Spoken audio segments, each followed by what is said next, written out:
Assalamualaikum warahmatullahi wabarakatuh.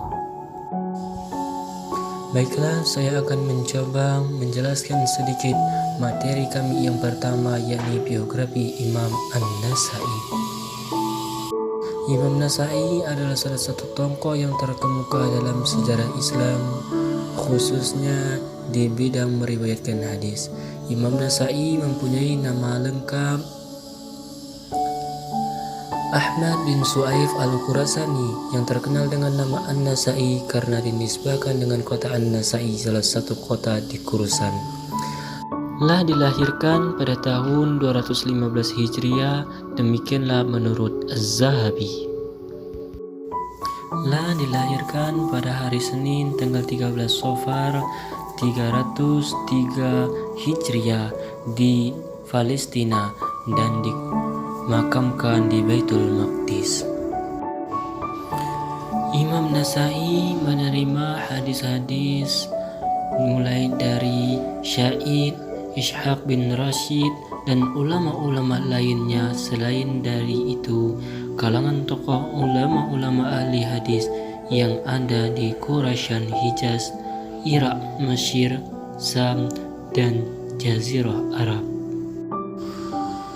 Sementara murid-murid beliau yang setia mendengarkan fatwa-fatwa dan ceramah-ceramah beliau antara lain Abu Al-Qasim An-Tabrani, pengarang 3 buku kitab Mu'jam, Abu Ja'far Tahawi, Al-Hasan bin Khadir As-Suyuti, Muhammad bin Muawiyah bin Ahmar Andalusi, Abu Nashr An-Dalabi, dan Abu Bakar bin Ahmad Al-Sunni. Baiklah, saya Kurniawan, NIM 20651012 akan menjelaskan tentang pengenalan hadis Nasa'i. Sunan Nasa'i merupakan karya terbesar Abu Abdurrahman Ahmad bin Syaib bin Ali bin Sinan bin Bahar Al-Qurasaini Al-Nasa'i. Dalam sebuah riwayat dikatakan Sunan Nasa'i terkenal sangat efektif dalam meriwayatkan hadis-hadis. Karena faktor inilah Abdullah Al-Rashid dalam pendahuluan Sunan Nasa'i mengungkapkan kitab hadis ini merupakan kitab terbaik. Namun, karena dalam kenyataannya Sunan Nasa'i masih memuat hadis-hadis majhul, tidak diketahui, hadis majruh, hadis yang cacat, hadis daif, dan memuat riwayat yang kadang masuk dalam kategori al-juhalal atau hadis bodoh, goiru sikat, tak bisa dipercaya, al-gurat, salah, dan semacamnya. Mungkin cukup ini saja dari saya. Apabila ada kekurangan, itu datangnya dari saya sendiri, dan apabila ada kelebihan, itu datangnya dari Allah Subhanahu wa Ta'ala. Perkenalkan, saya Nurul Sakinah, NIM 19651013.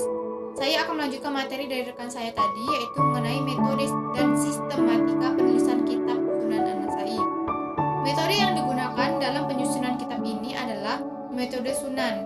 Hal ini terlihat jelas dari penamaan kitabnya, yaitu Sunan An-Nasa'i. Kata Sunan merupakan bentuk jamak dari sunnah yang pengertiannya sama dengan hadis. Sementara yang dimaksud dengan metode Sunan di sini adalah metode penyusunan kitab hadis berdasarkan klasifikasi hukum Islam dan hanya mencantumkan hadis-hadis marfu saja. Apabila terdapat hadis mauquf dan maqtu', maka jumlahnya relatif hanya sedikit.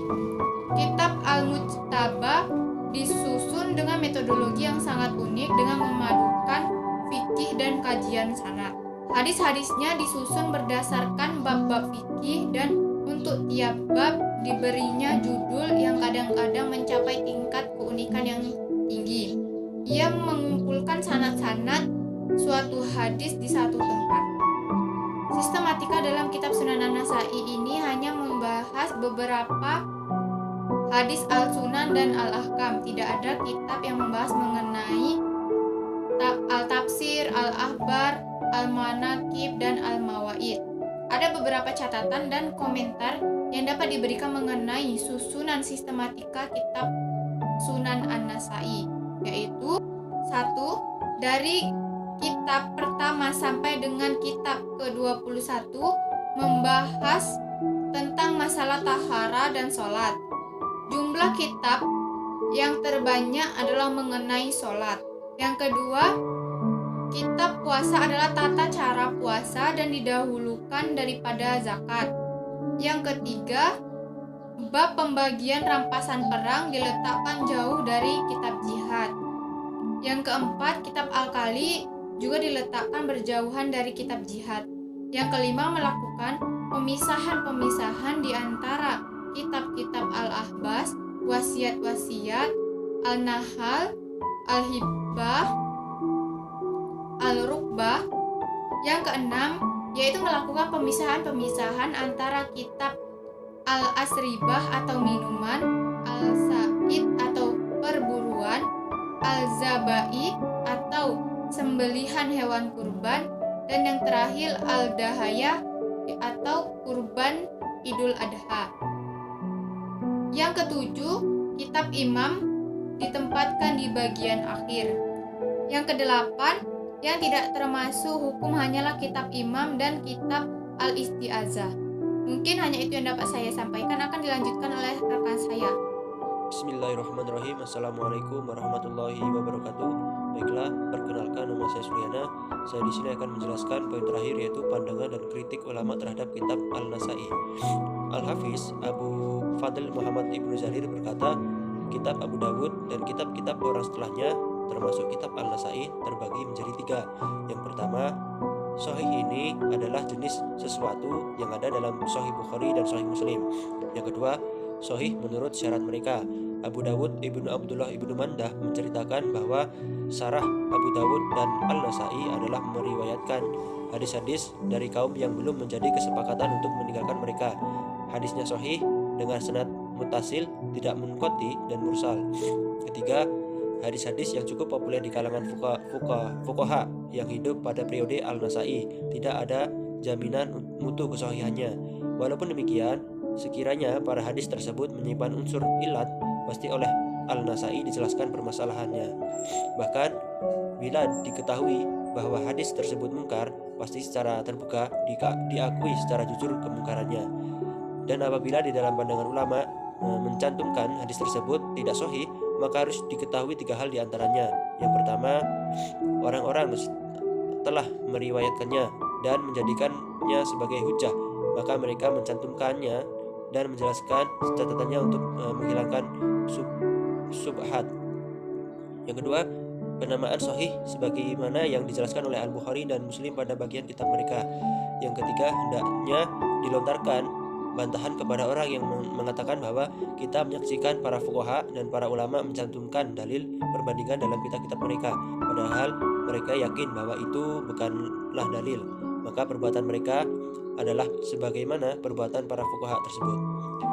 Perhatian ulama hadis terhadapnya, mereka mencurahkan perhatiannya kepada sebagaimana perhatian mereka terhadap kutub al-sittah lainnya, baik dari segi periwayatan, penyimaan, dan penyalinannya. Mereka menyusun biografi para perawinya bersama dengan para perawi kutub al-sittah. Mengenai syarahnya, maka saya tidak pernah mengetahui kitab-kitab syarahnya kecuali syarah Imam Al-Suyuti dan Hasyiah Imam Al-Sindi, dan keduanya telah dicetak. Mungkin sekian penjelasan dari saya mengenai pandangan dan kritik ulama terhadap kitab Al-Nasai. Apabila ada kekurangan, saya mohon maaf.